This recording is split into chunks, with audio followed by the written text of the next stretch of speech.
क्यों महिमा का वर्णन करते हैं, क्यों महत्व उनको ऊंचे पद पे मानते हैं, क्यों गुरुदेव अंधकार से निकाल के प्रकाश की ओर ले जाते हैं। तो कैसे? स्वामी जी ने इस पद के माध्यम से प्रकाश डाला कि मेरे गुरु ने आत्मा में ही राम बतायो, राम जी कहीं और जगह। ये हमारा अज्ञान का लक्षण है, जो कहीं वनवास में होगा, कहीं वन खंडों में होगा, कहीं तपस्या तापते हैं, कहीं धूनी तपते हैं, वहां होगा नहीं। राम जी तो आपके स्वयं के पास में। आत्म राम बतायो बोध स्वरूपी साक्षी सबका। जिस प्राणी में बोध है वो जानता है अपना स्वरूप, वो सबका साक्षी है कि ये पांडाल है, ये भोजन है, ये बैठने का साधन है, ये चलने का साधन है, ये मूर्ति स्थापना है या ना है, ये सारी बातें मानव जानता है। बहुत स्वरूपी साक्षी सबका कर अनुभव दर्शायो मेरे गुरु आत्मा में राम। फिर कहते हैं कि ढूंढने राम गया वन वन में तृष्णा अति रुलायो। मैंने राम जी को ढूंढने के लिए वनवास में गया, तृष्णा की दौड़ में दौड़ता रहा, पे मुझे राम जी मिला ही नहीं। स्वामी जी क्या करें? ढूंढना राम गया वन वन में तृष्णा अति रुलायो, और कर कर खोज कठिन भो भांति का अदर आकाश में झुलायो। अनंत प्रकार का खोज किया, यत्न किया, आकाश में झूले वैसे झूल गया, पे राम जी मुझे मिला ही नहीं। तो फिर कहते हैं दया करी मेरे सतगुरु दाता अंदर ज्योति जगायो, खुला कपाट घाट सब देखा तो घट में ही राम छिपा। जब गुरु की कृपा हो जाती है तो महापुरुष कहते हैं, शास्त्र में ऐसा प्रमाण देते मिलता है कि ध्यान मूलम गुरु मूर्ति, पूजा मूलम गुरु पदम, मंत्र मूलम गुरु वाक्य, मोक्ष मूलम गुरु। तो जिस पे गुरु की कृपा हो गई तो समझ लो सोते ही उसका जीवन मुक्त हो गया, है ना? पे होनी चाहिए गुरुदेव की। तो इस वास्ते कहते हैं कि विपरीत भाव छूट गया सारा, उलट आप कर आयो। जिस मार्ग से मैं आवट जा रहा था, वो उस मार्ग को गुरुदेव ने कृपा दृष्टि करके उसे घुमा करके मेरे जहां मेरा को अपने आप का बोध होता है उस मार्ग से लगा। विपरीत भाव छूट गया सारा, उलट आप घर आयो। अरे जागृत जमा जनैया सबका आज जुगात से पायो। ये जागृत है, सबको जाननहार है, जागृत जमा और जमेड़ा है, कहीं आगू पीछे को ना। जागृत जमा जनैया सबका आज जुगात से, और आज जुगात कहते हैं इसका आज अंत होता ही नहीं। जन्मना मरना इस आत्मा का होता ही नहीं। ऐसे फिर कहा कि साहेब रतन पार की पूरक पारक का शब्द लक्षण है ज्ञान। ज्ञान का माध्यम से अपने आप को, हर प्राणी मात्र को जीवन मुक्त करते हैं और अपने स्वरूप में जाकर तद्रूप करते हैं।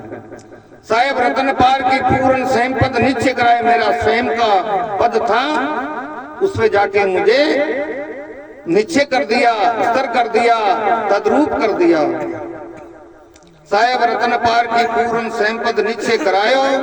गरीबा राम रमैया निर्भय। गरीबा खुद कह रहे गिरिदास स्वामी जी कहते हैं, गरीबा राम रमैया, मेरे में राम जी रमेड़ू है। गरीबा राम रमैया निर्भय, आप ही अखंड अजायो। मैं अखंड हूँ, जो कहती हूँ, त्रिकाल बाध्य हूँ, मेरा बाद होता ही नहीं और अंत भी नहीं होता, आज भी नहीं होता है, नहीं जन्म और मरण होता ही नहीं। ऐसे मेरे स्वामी जी ने समझाया। तो प्रिय सज्जनों, जब तक हम लोग गुरु की शरण में नहीं जाए, जब तक हमारा जीवन मुक्त होना बड़ा। महापुरुष कहते हैं, शास्त्र में प्रमाण देते हैं, 84 लाख योनि मानव योनि सहित 84 लाख योनि बताई। 9 लाख जल का जीव, 10 लाख पक्षी जान, 11 लाख कीट भ्रंग, 57 20 बकान, 30 लाख पशुओं की योनि, 4 लाख नर, जिसमें 83,99,999 योनि केवल भोग भोगती है। एक मानव योनि कर्म योनि है, जो हम अच्छे कर्म करके, पवित्र कर्म करके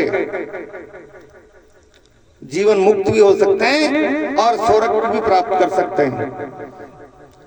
है नहीं? तो स्वर्ग का प्राप्त करना, अच्छा धर्म से काम करना, माता पिता की सेवा करना, गुरु की सेवा करना, पुण्य करना, दान करना, हवन करना, यज्ञ करना, ये कार्य करते हैं तो हमारे को स्वर्ग मिलता है। लेकिन जीवन मुक्त नहीं होता है। स्वर्ग क्या होता है? स्वर्ग में देवता लोग रहते हैं जिसमें किसी प्रकार का कष्ट नहीं होता है, लेकिन जब तक उसका पुण्य रहता है, जब तक वो स्वर्ग में रहता है, और पुण्य पर वापस पुण्य न छोड़ने के बाद में मृत्यु लोक में आकर के जन्म लेना ही पड़ता है ना? तो वैसे मुक्ति शास्त्रों में 6 बताई, सालोक्य, सारूप्य, सायुज्य, सामीप्य और जीवन मुक्त और विदेह मुक्त। कहीं फूट रो शरीर मिल जाओ तो कल्याण थोड़े हो जाए, नहीं होता। चाहे भली राम जी के साथ में घूमता रहे तो कहीं कल्याण हो जावे कि नहीं। इस 6 मुक्तों में कौन सी? जीवन मुक्ति को मात्र मानना, जीते जी मर जाना, यानी जीते जी मन को दमन कर लेना, 5 ज्ञानेंद्रिय 5 कर्मेंद्रिय को निश्चय करके एक जगह कर लेने का नाम ही उनको संत कहते हैं, उनको सतगुरु कहते हैं, उनको महापुरुष कहते हैं। जिसका मन अगर स्थिर नहीं होता है, जिसके इंद्रियों दमन नहीं होती है, वो भजन कर लो चाहे कुछ भी कर लो, उसका जीवन अधूरा रहता है, उसको वापस 84 में जाना ही पड़ता है। इसलिए तो साहेब रतन पार की पूर्ण संपद निश्चय करायो, गरीबा राम रमैया निर्भय तो आप अखंड अजायो।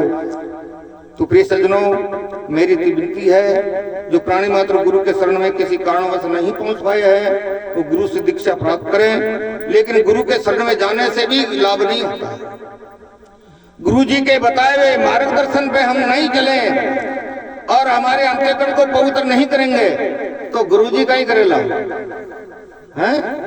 अठीलो अठीनो कहवे बैर अठीनो फूटोड़ा ठीक रखनी निकाल देवे तो उसको क्या कर सकता।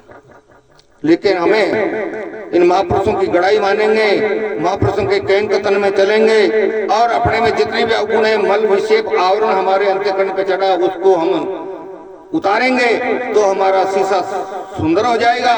शीशा सुंदर हुआ नहीं, हमारा दीदार हो जाएगा, दर्शन हो जाएगा।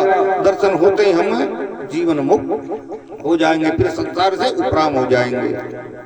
और जब तक संसार से उपराम नहीं होता है जीव, जब तक ही उसको 84 में भ्रमण करना पड़ता है और जगत से उपराम हो जाता है तो ब्रह्म स्वरूप होकर के अपने जीवन मुक्त हो जाता है। उसको कहते हैं मानव, उनको कहते हैं संत। उन संतों की महिमा का हम लोग इस वर्तमान कार्यकाल में कर रहे हैं, तो हमें भी प्रेरणा लेनी चाहिए और उस मार्ग पे गुजरना चाहिए ताकि हमारा जीवन मुक्त हो और बार बार जन्मने और मरने का ही है ज्यादा रोग, इससे हमें संतुष्टि मिल जाए। बोल श्री सतगुरु भगवान की खूब दरबार से महापुरुष पधारे में